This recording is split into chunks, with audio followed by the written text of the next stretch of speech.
Hello everyone, welcome to Meliorm, and today we're going to be talking about the 5 different colors in Magic the Gathering. If you're from the How to Play Magic the Gathering playlist, welcome, I'm glad you survived, and if you have no idea what I'm talking about and have never played Magic the Gathering ever, I highly recommend checking out this playlist, just so that way you kind of get an idea for what we're talking about.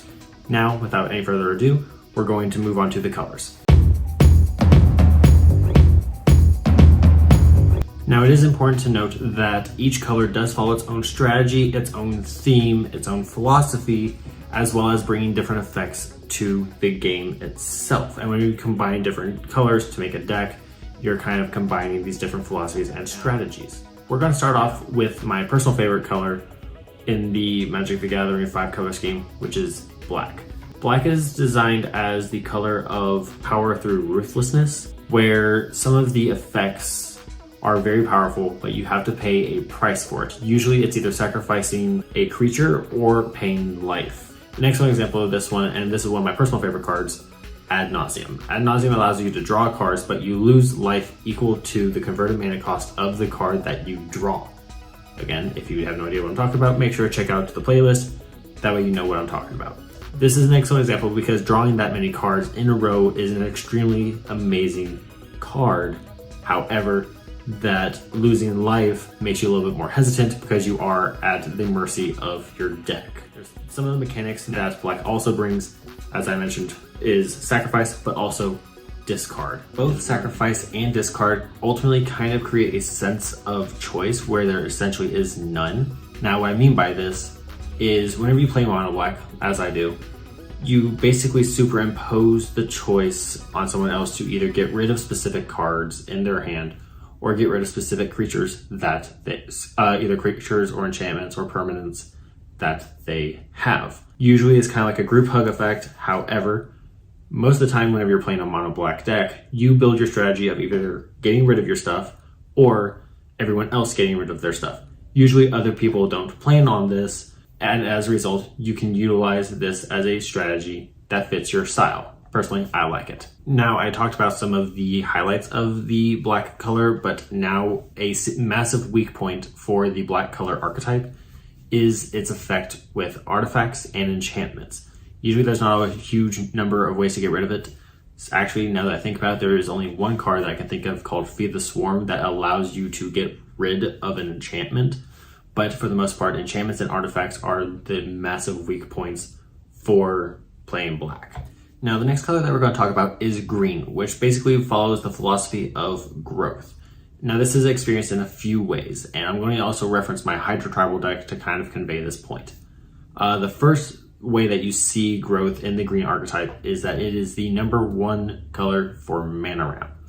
Now, some of the best cards, such as Cultivate, Nature's Lure, are all green. So if you want to get a whole bunch of mana onto the field, this is the best color for you. Another way that growth is seen in green is the +1/+1 counters and just the creatures in general. Usually green consists of much larger creatures, or you can make smaller creatures even bigger. Now, I mentioned my Hydra Tribal deck, which completely revolves around +1/+1 counters, and it just makes everything huge. I've had a 512 toughness power or power toughness creature before, and it was massive. Also, trample is usually a pretty common keyword that is seen in the green archetype because of the size of the creatures. Green is always usually a little bit more straightforward, and as a result of this, I usually recommend it for newer players, especially if you're just starting out with the game. Now, moving on, the next color that we're going to talk about is blue, which is power through knowledge, and it kind of follows 2 main philosophies. One is knowledge, try and get as much information as you possibly can, which we'll cover more in a second.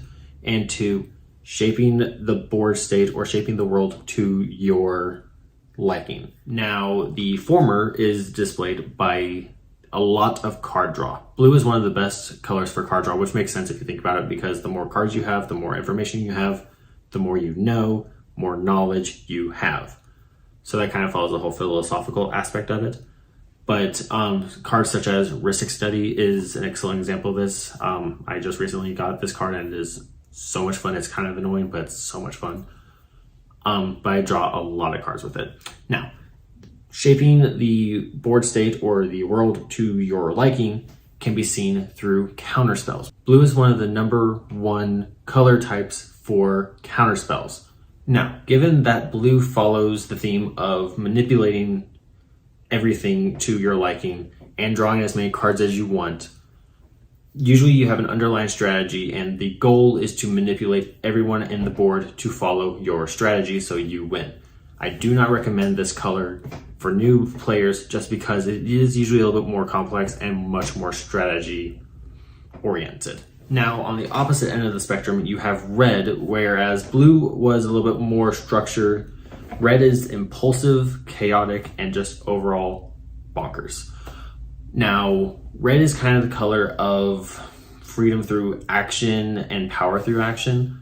And what I mean by this is there are a lot of really fast, aggressive cards, and usually you're trying to burn through as many resources as humanly possible with a red deck. And these resources can be included to like single-use mana artifacts such as like treasure tokens, or you can burn through even your own creatures like with Krenko Mob Boss. Due to the speed and aggressive nature of the red color, you usually see a lot lower mana cost creatures such as goblins and dwarves. Now, you do see some larger creatures such as dragons because it is one of the best colors for dragons, but dragons are kind of seen in all archetypes because they look cool and it's whatever. Wrapping up all the colors, we now have white. White is the color of equality and justice, where it kind of affects the entire table and creates rules that everyone has to follow. Now, an example of this would be Elish Norn, where it just states that all your creatures get +2/+2, and everyone else's creatures get -2/-2. Very simple, very easy to follow. But it kind of gives off the strategy of that you're trying to treat yourself more equally than everyone else, if that makes sense. There's a few keywords that are important to know: life gain, phasing, and exile. Exile removes threats, life gain increases your life, and also usually beefs up all your other creatures so that way you can just mow everyone else down. And phasing, which gets rid of usually everything, like you see in Teferi's Protection, where everything leaves the battlefield and nothing can change, forcing your opponents to hit everyone else. Now, I mentioned exile as a way to get rid of threats, but white is particularly good at just removing threats entirely. There's a lot of board wipe effects, such as Wrath of God, where you just destroy everything, and there's obviously a lot of exile, and it kind of targets everything equally: artifacts, enchantments. There's not a lot of counterspells from the extent of my knowledge, and creatures. There's a lot of ways that they deal with every single threat possible, but they're not particularly aggressive, and some things are a little bit higher mana cost. An example would be the angels. There is a angel called Avacyn, Angel of Hope, where it just gives all your stuff indestructible, so it doesn't exactly mow anyone else down, but it just makes all your stuff invincible, and you can't not die at that point. But that is it for this video. I hope you all enjoyed. If you all have any questions, make sure to leave them in the comments below. And if you got this far, make sure to subscribe, because as a small YouTuber, that makes me extremely happy. But that's it for this video. Thank you all so much, and we'll learn something new in the next video.